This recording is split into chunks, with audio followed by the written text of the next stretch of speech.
அன்பார்ந்த சகோதர சகோதரிகளே, இன்றைக்கி நம்ம வீடியோவில் என்ன பார்க்க போகிறோம் அப்படின்னு சொன்னாக்கா, ஒரு கை டிசைன், ரொம்ப சிம்பிளான ஒரு கை டிசைன் நம்ம பார்க்க போகிறோம். இப்போ நான் வந்து ஒரு எல்போ ஸ்லீவ் நான் வந்து எடுத்துருக்கிறேன். இதில் வந்து சென்டரை வந்து நான் கனெக்ட் பண்ணியிருக்கிறேன். சென்டர் கனெக்ட் பண்ணி ரெண்டாக மடித்து வந்து நான் போட்டுக்கிறேன். அதுக்கப்புறம் பார்த்திங்கன்னா, நம்ம பார்டரில் இருக்கக்கூடிய இந்த ஒரு டிசைனை வந்து நம்ம திலகம் ஷேப்பில் நம்ம கட் பண்ணியிருக்கிறோம். இந்த மாதிரி திலகம் ஷேப்பில் அப்படியே ப்ளைனாக வந்து கிளாத்தை மட்டும் நம்ம கட் பண்ணி கேன்வாஸ்லாம் எதுவும் ஒட்டாமல் ப்ளைனாக வச்சு நம்ம அப்படியே அட்டாச் பண்ணிக்கலாம். இந்த மாதிரி மிதி தையல் போட்டு தையல் போட்டு நம்ம அட்டாச் பண்ணிவிட்டு அதில் வந்து நம்ம பீடிங் வச்சு கவர் பண்ணி தச்சிடலாம். இது கேன்வாஸ்லாம் எதுவுமே தேவையில்லை. நம்ம ஈஸியான மெத்தடில் இது வந்து ஸ்டிச் பண்ணிடலாம். இப்போ நம்ம ஃபுல்லாக வந்து சுற்றியும் நம்ம தையல் போட்டுட்டோம்.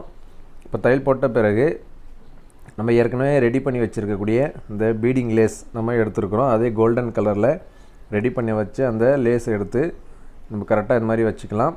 இந்த கார்னர் தான் ரொம்ப முக்கியம். இந்த கார்னரில் நம்ம சரியாக மடிக்கணும். இந்த ஆர்மர் நம்ம ஸ்டார்ட் பண்ணும்பொழுது கொஞ்சம் எக்ஸஸாக விட்டு நம்ம ஸ்டார்ட் பண்ணணும்.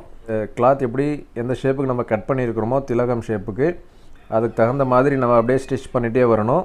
வெளியே வந்து தெரியாத அளவுக்கு நம்ம கவர் பண்ணி தைச்சிக்கிட்டே வரணும். இந்த மாதிரி கவர் பண்ணி தைச்சிட்டே வரும்பொழுது எண்டில் வந்து நம்ம கரெக்டாக அந்த ஷார்ப்பாக நம்ம ஸ்டிச் பண்ணணும். இந்த மாதிரி மடித்து வச்சு பொடி தையல் வச்சு நம்ம ஸ்டிச் பண்ணணும். கரெக்டாக மடிச்சிக்கணும். அந்த கூர்மை கரெக்டாக வரணும். அதுக்கு தகுந்த மாதிரி நம்ம மடிச்சுட்டு கட்டிடலாம். இந்த மாதிரி கட்டணும். இந்த மாதிரி கட்டிட்டு இப்போ நம்ம கரெக்டாக ஷுவராக வச்சு நம்ம கட் பண்ணணும். அந்த பீடிங்கை வந்துட்டு அதாவது ஒரு நூல் உள்ளே கவர் ஆன மாதிரி நம்ம கட் பண்ணணும். இப்போ ஒரு நூல் உள்ளே கவர் ஆன மாதிரி நம்ம கட் பண்ணிட்ட பிறகு அந்த பிசிறே தெரியல பாருங்கள். அப்படியே சரௌண்டிங் ஃபுல்லாக நம்ம அப்படியே ஸ்டிச் பண்ணிடலாம். கரெக்டாக பொடி தையல் வச்சு நம்ம ஸ்டிச் பண்ணணும்னு சொன்னாக்கா ரொம்ப ஈஸியாக இருக்கும், ஃபினிஷிங்காகவும் இருக்கும். இதே மெத்தடில் நம்ம பீடிங்லாம் வச்சு ஒர்க் பண்ணலாம், டிசைனர் ஒர்க் பண்ணலாம். இப்போ நம்ம ஸ்டிச் பண்ணிட்டோம். இதில் இருக்கக்கூடிய அந்த பெரிய தையெல்லாம் பிரிச்சுட்டோன்னு சொன்னாக்கா ஃபினிஷிங்காக இருக்கும். இந்த மெத்தடில் நீங்கள் டிசைனர் ஒர்க்லாம் வந்துட்டு ஈஸியான மெத்தடில் நீங்கள் செய்யலாம். கேன்வாஸ்லாம் தேவையில்லை.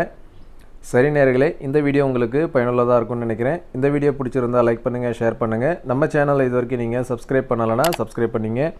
கூடவே பக்கத்தில் இருக்கக்கூடிய பெல் ஐக்கனை ப்ரெஸ் பண்ணி ஆல்னு கொடுத்துட்டிங்கன்னா நான் போடுற வீடியோலாம் உங்களுக்கு உடனே நோட்டிஃபிகேஷனாக வரும்.